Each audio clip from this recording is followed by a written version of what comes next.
60 years ago last month, Scott Carpenter launched into space in his Mercury spacecraft called Aurora 7, becoming the second American to orbit the Earth. It was a flight that continues to divide opinions, so today we're going to have a look at what actually happened.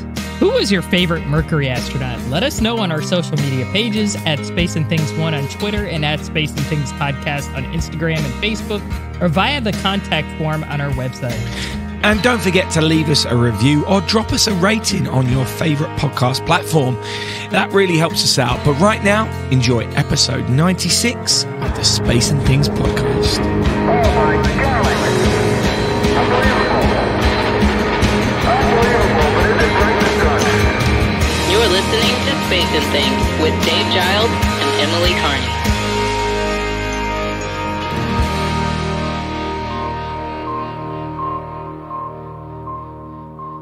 I'm Emily Carney. And I'm Dave Giles, and welcome to episode 96 of our podcast.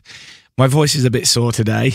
Had a full weekend of gigs, you can probably hear, so I'll do my best to power through, but apologies in advance for the croakiness. But how you doing, Emily? I'm doing great. Yeah, I've been working on a few things. I know I've written a few articles. Just go to the Celestis blog that I've done for Celestis.com, and I also did an article that had nothing to do with space. I reviewed the Elvis movie. Yeah, I'm excited by this. I'm excited by this a lot. Yeah, I saw it this weekend, and I absolutely loved it, so I did a review for it. There are spoilers, so if you haven't seen the movie yet, you may want to skip the article, but it's Elvis's life, so there's not many spoilers, but still, if you haven't seen the movie, you may want to skip it. This is not an ad. I was not paid by the Elvis people to promote this movie at all, but I just thought it was amazing. Yeah, no, I'm excited about seeing it. I'm excited because Tom Hanks plays a bad guy, and I think that's such a change for him. We don't normally see that, do we? It was weird because I'm like, you're used to seeing Tom Hanks as like these nice, like Jim Lovell, that's who I...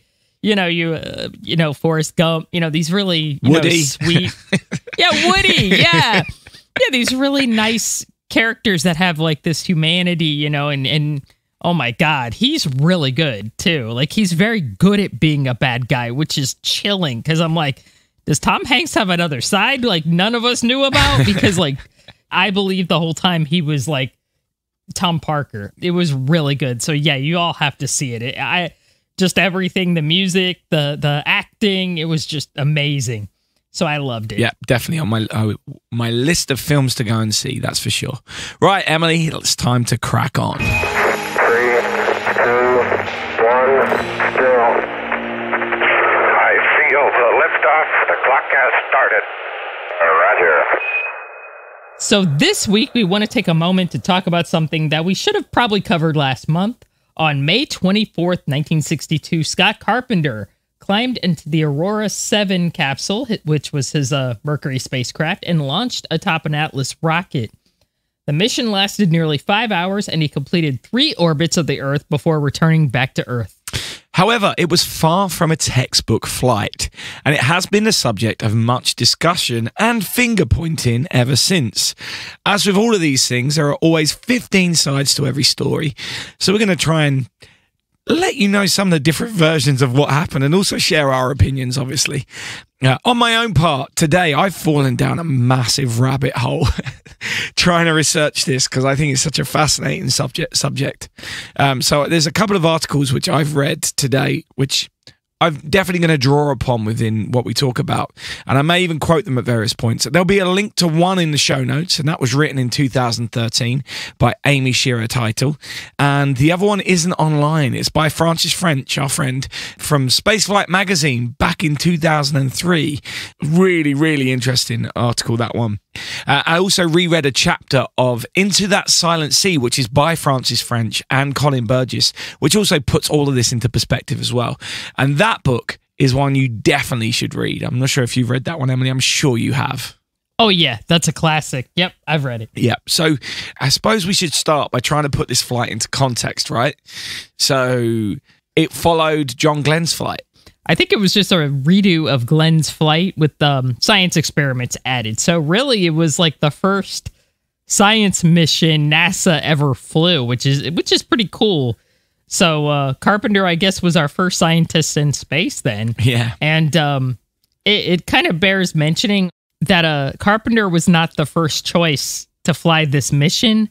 Unfortunately, a few weeks before the flight was supposed to take place, Deke Slayton, who was going to fly the mission, and it was supposed to be called Delta 7, was sidelined due to atrial fibrillation. So he was disqualified from flying in space, period, by that point. So Carpenter was put, to the prime spot in that mission. And it's my personal belief that this may have sort of been the seed of what... The discontent. Correct. Yeah, I didn't know how to put it politely. I think that may have been the seed of the discontent right there that some people had for Carpenter. Yeah, for sure. So it was just 11 weeks before the flight, which is no time at all for a mission that was as packed as it was. So Wally Schirra was the backup pilot for Deke Slayton, but Carpenter got given the flight anyway, which is odd, but it was because Carpenter had been backup to John Glenn's flight, so was extremely well trained for a 3-orbit mission, and it was basically ready to go when John Glenn flew. So the decision was made at that point. I couldn't find anything saying who made that decision. I'm sure that information exists somewhere, but this was before you had the astronaut office where Deke Slayton chose the crews, right? This is the start of that process.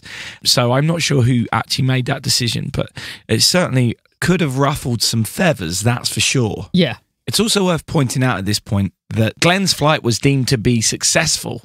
And I suppose it was. He went into orbit and he came home. But there was a lot of problems with that Mercury flight, wasn't there? Yeah. The capsule wasn't a sure thing at this point. And so to load up a 5-hour mission with just 3 orbits, with loads of science on a spacecraft which isn't proven to be that good yet, is a risk. Yeah. That's a risky decision. I think some are under the impression that when, you design a spacecraft, the first design is it. And that's not true, especially with the first space flights, human space flights. Like each Mercury mission was a little different. Obviously, on the second flight, you had the thing where Grissom's hatch just blew off, and he almost died, he almost drowned. That was something that was figured out from the flights. Obviously, the problems that John Glenn ran into during his mission, especially the issue near the end where they thought, oh my God, the heat shield's not attached or it's not attached properly. That was pretty terrifying. He did have a successful mission, but the spacecraft still had issues. It wasn't 100% flight ready, I guess, but they were still figuring it out. They were still figuring out spaceflight by this point.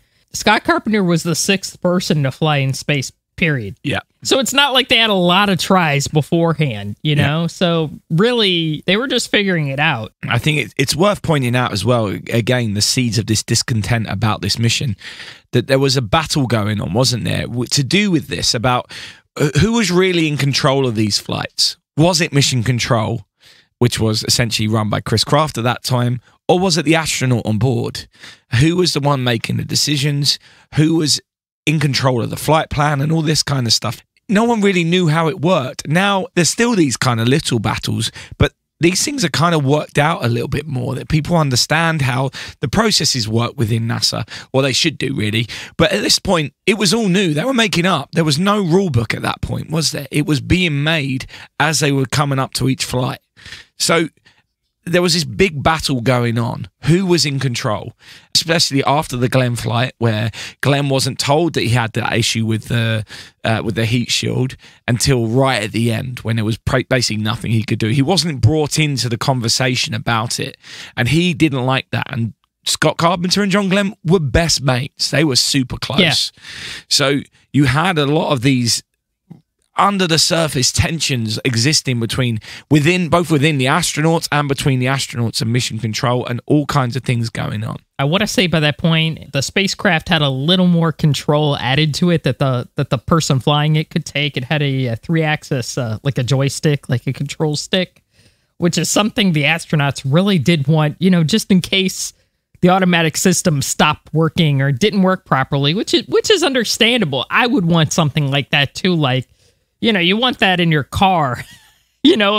if the computer stops working, you'd still like to be able to drive it home maybe, and before you get it to the shop. I don't know. So let's just have a little look at exactly what they were trying to get Scott Carpenter to achieve on a 3-orbit flight on an unproven spacecraft. This is a list, and it may not be the complete list, but it's a list of some of the things he was asked to do. So there was a depth perception test, which released a balloon, and he had to observe it and say how far away he thought it was. It was attached to a tether. He had to do some experiments observing liquid in microgravity. There was a light meter tool he had to use to measure the visibility of flares which were being set off on the Earth. He had to take loads of weather photographs with different filters attached to his camera. He had to study the airglow layer in order to test this new joystick that Emily mentioned. One of the things he was asked to do was to flip the spacecraft upside down. Not that that really exists in space, but so his head was pointing towards the Earth. And they were doing this to try and see if he experienced any disorientation. He also had to orientate the spacecraft to observe loads of different Earth landmarks, day and night horizon, and find certain stars in the sky to help with navigation. That's a lot. Yeah, I was about to say that's 3 orbits. That's basically like you're just doing experiments the whole mission. And we know how difficult it is to work in space. They probably didn't then, but doing the most simple things in space can take longer than it would on Earth, right? Exactly. You know, and they probably, as you said, they probably didn't know how difficult it was to work in space. I mean, also, he's working at a pressure suit. Yeah. I'm not an expert on Mercury spacesuits. You probably know more about it than I do, but it couldn't have allowed for as much mobility as, say, like some of the Apollo spacesuits later that had, like, you know, all the joints in it and inserted in it so they could collect rocks and stuff like that. Yeah, and it didn't exactly have much space in that spacecraft. It was a tiny little spacecraft. And, as we mentioned earlier, he only had 11 weeks to actually train to do all this stuff. It's absolutely crazy. Yeah, you got 11 weeks, you got 5 hours, and you have no space, and you're supposed to fly a spacecraft and do all these experiments at the same time. So that really seems like an awful lot. And that's assuming that nothing goes wrong that you also have to deal with. Exactly. That's assuming everything goes fine. Yeah. Which is what we're now going to talk about. Right. So right from the off, there were problems. And I'm going to quote from Francis French's article on this bit, because this article is really good at explaining exactly what happened in an easy way. So right from the off, the pitch horizon scanner, which, you know, if you've seen on an aeroplane, the balls which have an horizon, they've got a black and a white bit, and you can see how level everything is. That started misbehaving and sending incorrect data to the autopilot. So the quote is, not long after he began his busy schedule of science experiments, Carpenter noticed that his attitude was not what his instruments were indicating, and informed Mission Control about the problem. With so many science experiments to undertake, there was little time for him to think about it more, and he left it for Mission Control to decide how serious the problem was. Mm-hmm. And this information is all in the flight report. So it's fairly beyond contestable that he did this. He actually reported it. You can't argue with that. That's what happened. Yeah. So then there was the issue of fuel, and I think this is the big issue with this flight, right? So essentially, by the end of the flight, he'd run out of fuel. Mm-hmm. And partly, as we've discussed, he had all these maneuvers he had to do. That's always going to use fuel. But this new control stick was actually doing more than it was supposed to. Every time you moved it slightly, it used more fuel than it needed to, and used the powerful thrusters rather than the smaller thrusters. So that used more fuels. He also experienced some of the same issues that John Glenn had with the autopilot. The Mercury capsule had 2 ways of flying, autopilot or manually. And both systems had their own fuel tank. But as a redundancy, in case one of those fuel tanks ran out, there was a way that you could use the other fuel tank if you'd run out of fuel. Yeah. However, there was a switch, which, if it was in the wrong position, would mean that whatever system was being used would draw fuel from both tanks, doubling how much fuel was actually being used for each maneuver. This isn't ideal. And this happened on John Glenn's flight, and they didn't fix it for Scott Carpenter's flight, and both of them ended up in that mode. Yeah. I do remember reading that Carpenter was trying to operate the fly-by-wire system near the end of his mission, and for some reason, both systems were being used at the same time, but I don't believe that was his doing. I don't know. I don't think he planned on doing that. So obviously that used a pretty large portion of the fuel. And that's exactly what happened with John Glenn as well. And it was said afterwards, it was no fault of the astronaut that those things have happened. And here's the other thing. And again, I'm going to go back into quote the article from Francis French here. So whenever Carpenter tried to catch the problem with the malfunctioning autopilot, it was always a moment when it was working fine. Yeah, so he looked crazy. Yeah. Yeah. And when he tried to devote time to troubleshoot the problem, he was reminded by the ground to push on with his designated experiments. So, you're damned if you do, damned if you don't, aren't you? Yeah, pretty much. So when we then get back to Mission Control, here's again from Francis. Mission Control believed that the problem might be malfunctioning thrusters and concentrated their effort on checking those, not realizing where the problem really lay. When they asked Carpenter to look at his alignment, it was over a featureless ocean on the night side of Earth, where there was very few visual references he could use to check the craft's alignment. Okay, yeah, so he wasn't going to see anything. I've never been to space, but I'm sure if you're trying to look at the ocean over space during the dark, the night side, the night part of the orbit, you're not going to see anything. No. Yeah, you're really not, are you?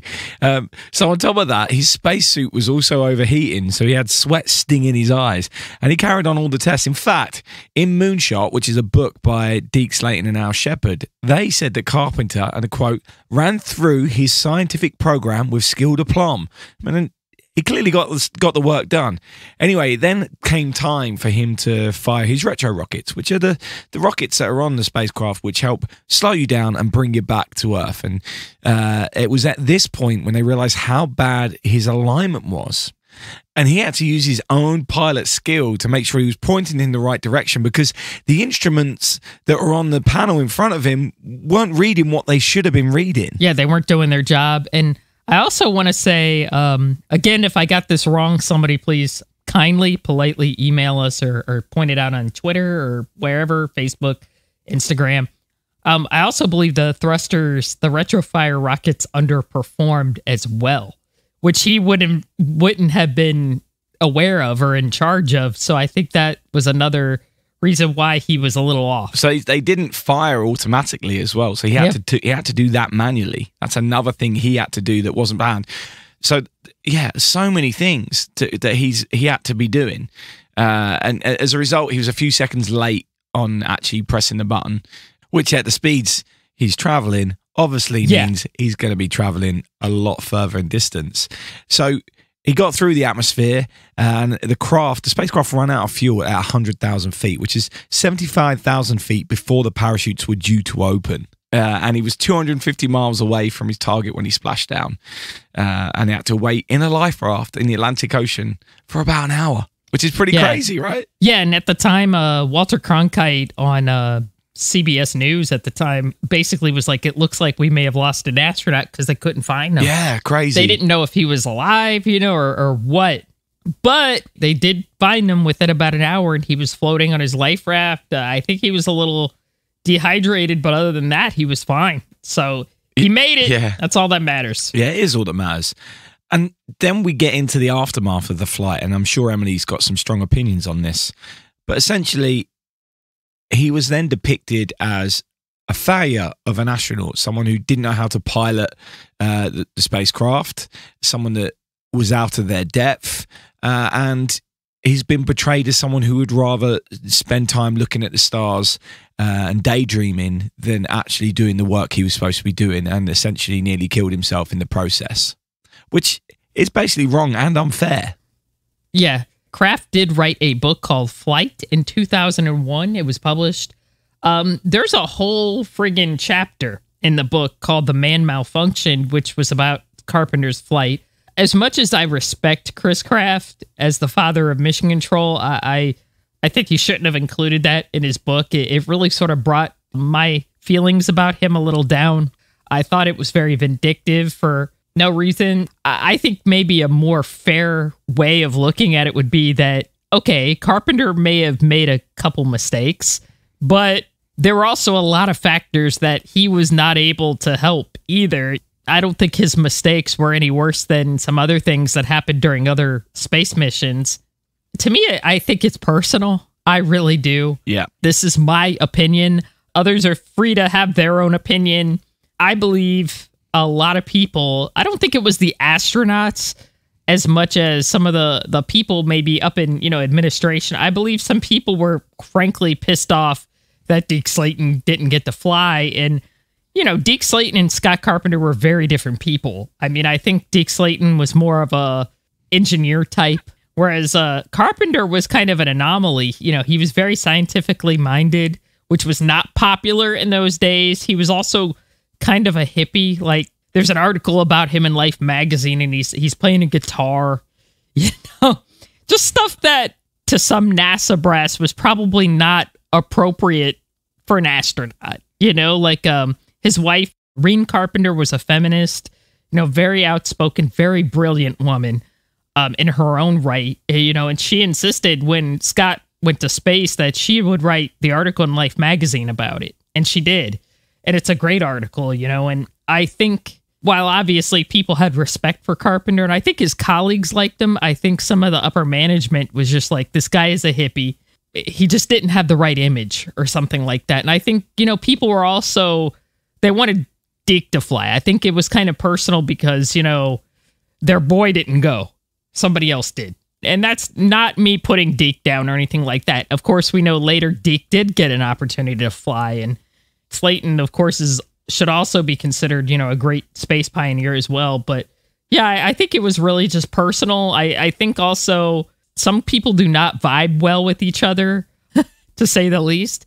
I think Kraft and Carpenter just, for some reason, oil and water, don't know why, don't really care why, but it just is what it is. And I think that really came out in Kraft's book.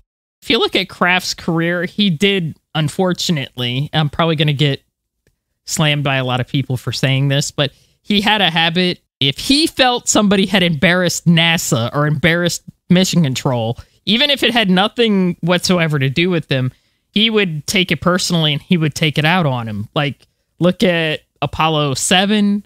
What happened to them? That was all Wally complaining. Most of it was Wally complaining, and none of them flew again.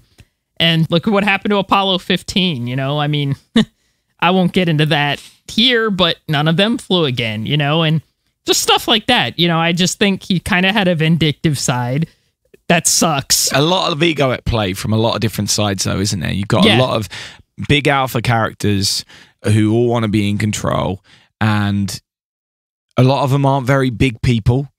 Yeah, I know that sounds stupid, but you got a lot of small men who want to be big people, and there's a lot of that going on as well. Obviously, I wasn't there, so I don't know exactly what happened, but I think the frustrating thing is that Kraft's account seems to be the one that seems to be getting the most traction in the history books. Like, most people seem to be accepting his version of events, which I don't think is fair. I think if you want to tell Kraft's side of the story, alongside what's in the flight report or alongside Scott Carpenter's version of events, that's fine. I think it's an interesting perspective, and I think you learn something about what was going on behind the scenes, as we've discussed. But I don't think it's an accurate reflection of what really happened in the flight. And I want to read one more quote from Francis French's article from Spaceflight magazine, because I think this one really does sum it up. Yep. Carpenter felt like Kraft had completely missed the point. Carpenter successfully brought home a spacecraft which had fuel, thruster, and navigational instrument problems during a flight that was packed in not only these unexpected tests of pilot and spacecraft, but also an unprecedented range of successful science experiments. He had not made a perfect by-the-book re-entry, but had flown a manual-controlled plunge through the atmosphere and brought himself, the spacecraft, and the experiments back in one piece, proving once again the worth of a test pilot at the center of the program. So that's Scott Carpenter's thoughts on what happened, as told by Francis French in this article, having interviewed Scott Carpenter about it. I can see that side of it as well. Yeah. You had all these problems, you had all these experiments, and yet still he came home safe, because that re-entry, that required his skill set to make sure that he was pointing roughly in the right direction. And in fairness to Carpenter, he also does credit the design and the shape of the Mercury craft, which meant you did have a margin of error of what angle you needed to enter the atmosphere. Yes, he wasn't at the one that they hoped he would be at, but he was close enough, and there was enough margin of error there. But he had to do that using just his pilot senses. He couldn't rely on his instruments. That's crazy. We don't see that in modern spaceflight, really. That's not something we see anymore. To see that having to have happened 60 years ago, and he survived to tell the story, is a credit to him, as well as other people, but it's a credit to him. And I don't think he should be demonized because it went slightly wrong. Yeah, no, I agree. Gosh, I think others have already written articles on this, and there's some pretty good articles about this out there. But there's that part of me that's like, man, I want to write about this because there are so many incident enabling factors in this story of what contributed to the belief that he messed up, you know? And I really think, and oh my God, I'm not going to say the word. I promise. Does it begin with M and end in Y? Yes. I think I think part of it is the same reason that 11, 12 years later, certain people were accused of doing certain things in space. I think it was workflow issues, partly. I mean, they loaded him up with a lot of science experiments, which is cool. And he loved it. He loved that he was doing that. Yeah. He really enjoyed that. He was that kind of mind. He wanted that kind of thing. Some of the others didn't want that, but he did. And I think it's a testament to his brilliance that he accomplished all those things. But at the same time, if I were in mission planning and, you know, somebody was flying a relatively new spacecraft that it had problems on the last mission, you know, we were really still testing it out, I may not assign all these scientific experiments. I would be concerned that it would cause issues with them doing their main job, which is not dying. I don't know. That's how I feel. I think some of it had to do with the workflow issues. I think he performed admirably, but I think they gave him too much damn work to do. I really think that. Yeah, I think you're spot on. And what's interesting is that we still see this problem happen today. The Axiom 1 flight that took place a few months back now, the first fully commercial crew to go to the International Space Station, private crew, private company, had a former NASA astronaut on board, but they still allocated too much time to doing work. They tried to do too much. 60 years on, we're still seeing this problem. And at the time, it took NASA a while to even attempt to do this much stuff. It was way later in the Gemini program before they loaded up a mission with as much science. And those flights were a lot longer.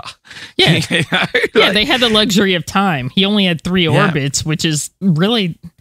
3 orbits is less than like a work day. You know, less than an 8-hour workday. Whoever planned the mission out, and, you know, I don't want to demonize those people, but at the same time, you know, they probably could have thought it out a little better. That's just my opinion. Yeah, I agree. And let's talk about what he did after. He then became an aquanaut. Yes. Which is pretty cool. So he thought that the harshness of living in the ocean rivaled the harshness of living and working in space. And he did some deep sea living and lots of diving and working underwater. And as a result of what he learned on that, he brought that back to NASA. Now, Buzz Aldrin is often credited as being the one to help revolutionize how NASA did spacewalks, but actually Scott Carpenter was also really integral in this. He learned from doing his deep sea stuff that having handholds was really important, and the importance of, you know, training in water. So he was one of the people that really was instrumental in setting up the neutral buoyancy lab. Again, it always gets credited to Buzz Aldrin, as we talked about in the Gemini thing, but Scott Carpenter had a massive part to play in that, and that often gets wiped out of the history books, which I think is, again, a little bit unfair. Yeah, I think Scott Carpenter, he's the only Mercury astronaut that I ever met. Oh my God. It was like one of the thrills of the lifetime. I mean, I've been blessed to see a lot of stuff, but he was very gracious. Like, there was no, I'm not going to mention certain names, but there was no ego. I mean, I went up to him and, you know, I was like, sir, you know, you're one of my inspirations for wanting to join the Navy, because I remember as a kid reading about Sea Lab before I knew he was an astronaut. Dead serious. I always thought, man, I want to be an aquanaut, and I am the world's worst swimmer, but still, I mean, that always kind of was something like, man, if you join the Navy, you could see stuff like that. I remember, I sat by him because at that point he couldn't really, it was about a year before he passed away, and he couldn't really walk well. He was sitting. I sat by him and I just was like, thank you. You really inspired me to join the military. And he was as gracious and as kind and very soft spoken. I was very surprised. I guess I was expecting him to be like Alan Shepard. I don't know, but he was just awesome. And that's somebody who I wish was still around. Everybody I know who talked to him just thought he was absolutely the kindest, most gracious person. I hope Dave and I talking about this will contribute to his legacy and people knowing that he actually did a pretty good job. He did do a good job. You know what I found interesting there is that you used the word gracious in describing his personality when you met him. And from all the reading I've done today, I think the word grace has got to be associated with Scott Carpenter. You look at all the ways that he was attacked by people that were his peers. They attacked his character, they attacked his abilities as a pilot, as an astronaut, and his intelligence. And the craft book in particular, that's really, really nasty. And he didn't rise to it. So he did write a book the year after Crafts came out. He did have his response. It's called For Spacious Skies. And he wrote it with his daughter, Chris Stover. But it's not an attack on Craft. It's just him telling his story. And I think that is showing the graciousness that you talked about, Emily. He didn't have a chapter called, Chris Craft malfunctioned. He didn't have that. Yeah. Craft dinners. Craft dinner. Yeah, everything like that. There could have been loads of things he could have done, and he didn't do it. Yeah, you got to give him credit, because if somebody wrote a chapter about me in a book that awful, I would have just called the lawyer. I wouldn't have even... I would have been like, we're just going to sue you. Like, we're not even going to play. But I agree. I feel like the way he dealt with that was really just very restrained, but very classy and elegant. Sometimes I'll think, like, what are the worst ideas certain people in spaceflight have ever had? And I think Chris Craft writing that chapter was one of them. I really sort of lost some respect for him reading that, because I'm like, it's okay if you don't like him. You don't have to like anybody. But don't try and rewrite history. Yeah. Because what he wrote in that chapter was a direct contradiction to what was in the official flight report. And I'm fairly sure in his position, he would have been involved in the flight report, either consulted or signing off on it. Listeners, correct me if I'm wrong there. I'm sure you know. But to then 40 years later decide, I'm going to write my own version of events, doesn't make sense. Yeah. I got the distinct feeling when I read that for the first time that he was just hating. Like, he just didn't like him for whatever reason. Who knows? I don't know why. They're both dead. I can't ask either of them why. Something would have gone down, wouldn't it, somewhere? Who knows? Yeah, who knows? Maybe it didn't. Maybe it was just a clash. Yeah, maybe something didn't go down. Exactly. But, he just didn't like him, and it was like Twitter before Twitter or something like that. Well, I was about to say that. If social media, if it had existed back even in the early noughties, and Scott Carpenter, I doubt would have been on there. But if he had been, and Chris Craft was also on there, imagine a world. I mean, that's a whole other alternate history thing we could do, couldn't it? That would have been. But imagine if Chris Craft put up a blog post with a comment section slagging off Scott Carpenter. I don't think Scott Carpenter would have even responded. I don't think he would have read the comments. I don't think he would have cared. He would have just gone about his business. That's the impression I get from him. Yeah. And from the accounts of people that I knew that met him and interviewed him and things like that. He got to tell his story. He was happy to do that.